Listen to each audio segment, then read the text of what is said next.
हरे कृष्णा। आज एकादशी है। सभी को एकादशी की हार्दिक शुभकामनाएं। और आज जो है, वैसे कल वराह द्वादशी है।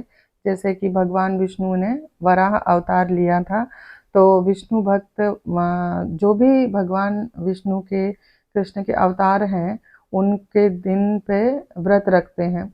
तो द्वादशी के दिन उन्होंने ये अवतार लिया था, लेकिन क्योंकि द्वादशी के दिन हम एकादशी के व्रत का पारायण करते हैं और उसका मुहूर्त ज़्यादातर सुबह सुबह ही होता है, तो इसीलिए एकादशी के दिन ही हम भगवान वराह का उपवास करते हैं। तो 12 बजे तक संपूर्ण उपवास करना है। और संपूर्ण उपवास का अर्थ है जल ले सकते हैं, कुछ और नहीं लेना है, यानी फल फ्रूट वगैरह भी नहीं लेना है।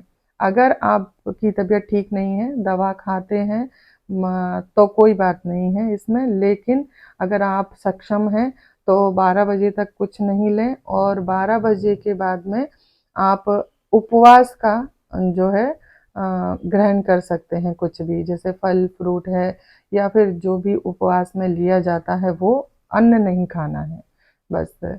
और दूसरे दिन द्वादशी के दिन हमें उपवास का पारायण करना है।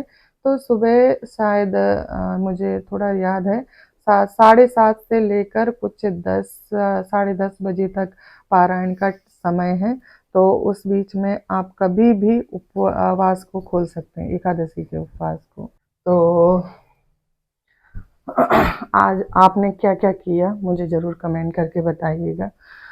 एकादशी के दिन जप किया या नहीं किया, क्योंकि बहुत ज़रूरी है जप करना। और मैं थोड़ी देर बैठ जाती हूँ। तो जप करना बहुत ज़्यादा ज़रूरी है। बहुत सारे भक्त सेवा के लिए पूछते हैं और पूछते हैं कि हमें क्या क्या करना चाहिए भक्ति में, और भगवान को हमें जो है और किस तरह से प्रसन्न करना चाहिए। तो सबसे पहले जो है, सबसे पहले शुरू करना है जप करना। पहले स्टार्ट जप से कीजिए। 1 माला, 2 माला, धीरे धीरे करते हुए 16 माला तक जाना है। और जप को स्ट्रांग बनाना है, उसको सही तरह से करना है। माला करते समय या कुछ लेक्चर सुनते समय या पढ़ते समय नींद आती है, ऐसे कई बार क्वेश्चन आते हैं।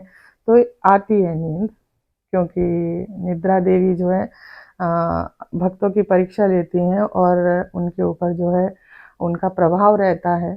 और इसको हम कैसे कंट्रोल करेंगे, वो धीरे धीरे धीरे धीरे करके, जैसे जैसे हम भक्ति में आगे बढ़ेंगे तो इस चीज़ का हमें ज्ञान भी होता जाएगा। मंदिर का जो ग्रुप है उसे ज्वाइन कीजिए, लिंक मैं डिस्क्रिप्शन में रख दूंगी, तो आप वहाँ से मंदिर का जो ग्रुप है उसको ज्वाइन कर लीजिए। दिन में 3-4 बार वहाँ क्लास होती है।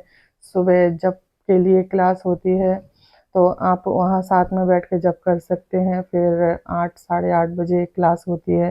फिर शाम को 4 बजे भगवद गीता क्लास होती है। रात को फिर से एक क्लास होती है 8:30 बजे, और वहाँ पे आप क्वेश्चन वगैरह भी पूछ सकते हैं। तो इस तरह से भक्ति के मार्ग में जो है आप आगे ही बढ़ते जाएंगे।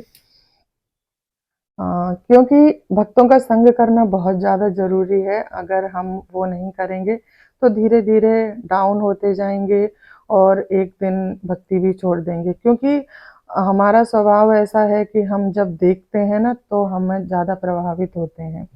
हमें लगता है अरे देखिए ये भक्त कितना कर रहे हैं, कितना सिंसियर तरीके से ये लेक्चर सुनते हैं और कितना ध्यान रखते हैं, क्वेश्चन भी पूछते हैं बड़े ध्यान से। हम हमारे सब मन में तो कोई सवाल ही नहीं आता है, हम सुन लेते हैं, चुपचाप बैठे रहते हैं और नींद आती है, झोंके लेते रहते हैं। तो लेक्चर जब हो उससे पहले थोड़ा बहुत अपने घर के टाइम के हिसाब से नींद को पूरा कर लीजिए। और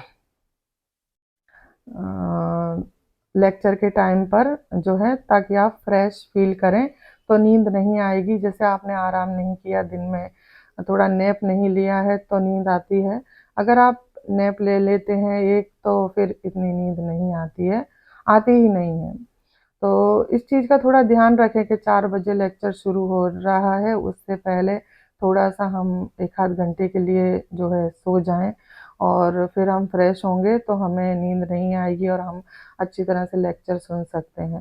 तो जप करना और लेक्चर सुनना बहुत ज़्यादा ज़रूरी है भक्तों के लिए। इसी से जो है कृष्ण भक्ति में आगे बढ़ सकते हैं।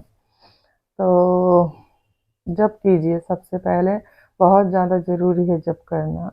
और आप में से कितने भक्तों ने शुरू किया है जप करना, हमारी वीडियो वगैरह देख कर और सेवा करना, क्योंकि ये वीडियो सिर्फ़ इसलिए नहीं है कि आप देखें, मनोरंजन लें और चले जाएँ।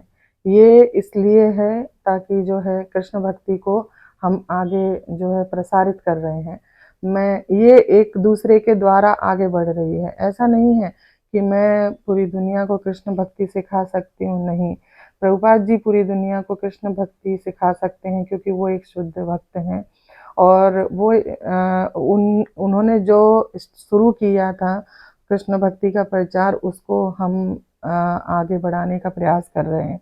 तो मैं अगर आपको बता रही हूँ तो आप कितने सारे भक्त हैं जो हमारे चैनलों से जुड़े हुए हैं, तो आप सीख रहे हैं, आप आगे उसको फॉरवर्ड करेंगे तो और कितने सारे भगवान के भक्त बनेंगे और इस जन्म मृत्यु के चक्र से छूटकर वो अपने घर भगवत धाम वापस चले जाएंगे। तो यदि कोई एक व्यक्ति अगर भगवान को उनके जो अंश हैं, उनके जो बच्चे हैं, उनसे मिलाएगा, तो भगवान उससे भी अत्यधिक प्रसन्न होंगे। जैसे कि एक पिता से अगर कोई उसका बच्चा बिछड़ जाए, तो पिता को, माता को कितना कष्ट होता है, कितनी पीड़ा होती है, लेकिन यदि कोई ढूँढ कर लाकर उसी बच्चे को उन माता-पिता को सौंप देता है, तो माता-पिता कितने प्रसन्न हो जाते हैं। वो उनसे वो उनसे बोलते हैं कि आप बताइए हमें, हम आपके लिए क्या कर सकते हैं। तो अगर हम किसी को भी भगवान के चरणों में ले जा रहे हैं, हालाँकि हमें ये नहीं सोचना है कि भगवान हमसे ऐसा कुछ कहें, लेकिन हमको ये पता है कि जब हम भगवान के चरणों में किसी को भी उनका एक भक्त बनाकर लेकर जाएँगे, तो भगवान हमसे कितना अधिक प्रसन्न हो जाएँगे। तो सिर्फ़ जो है वीडियो वग़ैरह ऐसे ही देखकर और चले नहीं जाना है। जप स्टार्ट कीजिए, कृपया जप स्टार्ट कीजिए। एक माला से शुरू कर दीजिए, माला पे ही जप करना है और शुरुआत में नीम की माला पे कीजिए। आप भले प्याज़ लहसुन खाते हैं, चाहे आप नॉन-वेज खाते हैं, कुछ भी खाते हैं अभी, आप नीम की माला पे जप करना शुरू कर दीजिए। और वृंदावन में या फिर इस्कॉन मंदिर में आपको जपमाला मिल जाएँगी, कोई दिक्कत नहीं है। और अगर आप जो है कोई भी बुक वग़ैरह मँगवाना चाहते हैं, तो जैसे कि श्रीमद् भागवतम, भगवद गीता, अन्य जो कृष्णा बुक हैं, जो बहुत सारी बुक्स होती हैं, तो आप मुझे जो है इंस्टाग्राम पे फ़ॉलो कर सकते हैं। वहाँ पर आप मुझे पर्सनली जो है चैट बॉक्स में पूछ सकते हैं या फिर आप फ़ेसबुक पे फ़ॉलो करते हैं, तो वहाँ पे मुझे पूछ लीजिएगा। इन 2 जगहों पर मैं डिटेल दे सकती हूँ, यूट्यूब पे डिटेल इतनी नहीं दे पाऊँगी। तो वहाँ पे आप मुझे पूछ सकते हैं, मैं आपको जो है क्या कॉस्ट है और कैसे भेजूँगी, वो सब आपको बता दूँगी, तो वो सब मैं आपको भेज दूँगी। आप फ़िक्र मत कीजिए उसकी।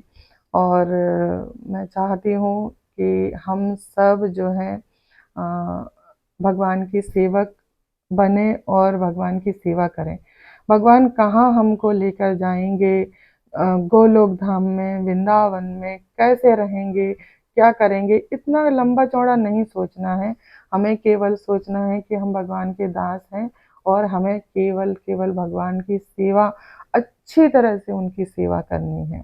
इतना लंबा-चौड़ा नहीं सोचना है, हम सेवा करेंगे भगवान की तो हम गोलोक धाम पहुँच जाएँगे, फिर हम वहाँ बहुत मज़े से रहेंगे। उसे भगवान के ऊपर छोड़ देंगे हम। केवल हम अच्छी तरह से जप करेंगे और अच्छी तरह से भगवान के विग्रहों की सेवा करेंगे, उन्हें अच्छे-अच्छे भोग लगाएँगे हमारी क्षमता के अनुसार और भगवान को प्रसन्न करने का पूरा पूरा प्रयास करेंगे। तो ठीक है, जैसे आज एकादशी है तो एकादशी का जो है बहुत लंबा चौड़ा लेक्चर हो गया है, तो मैं ग्रुप का लिंक रख दूंगी, आप उसको ज्वाइन कर लीजिएगा। और फिर आप मुझे इंस्टा या फेसबुक पे चैट बॉक्स में पूछ सकते हैं, बुक के बारे में पूछना चाहते हैं तो। और जब के बारे में पूछना चाहते हैं तो वो भी पूछ सकते हैं। वैसे मैंने जब कैसे करना है वो रील बना के डाली है, तो उसे इंस्टाग्राम पर, यूट्यूब, फेसबुक सब पे है, देख सकते हैं। लेकिन फिर भी अगर आपको समझ नहीं आता है तो फिर आप मुझे पर्सनली जो है कमेंट करके पूछेंगे तो मैं आपको रिकॉर्ड करके भेज दूंगी। ठीक है। हरे कृष्णा, हरि बोल।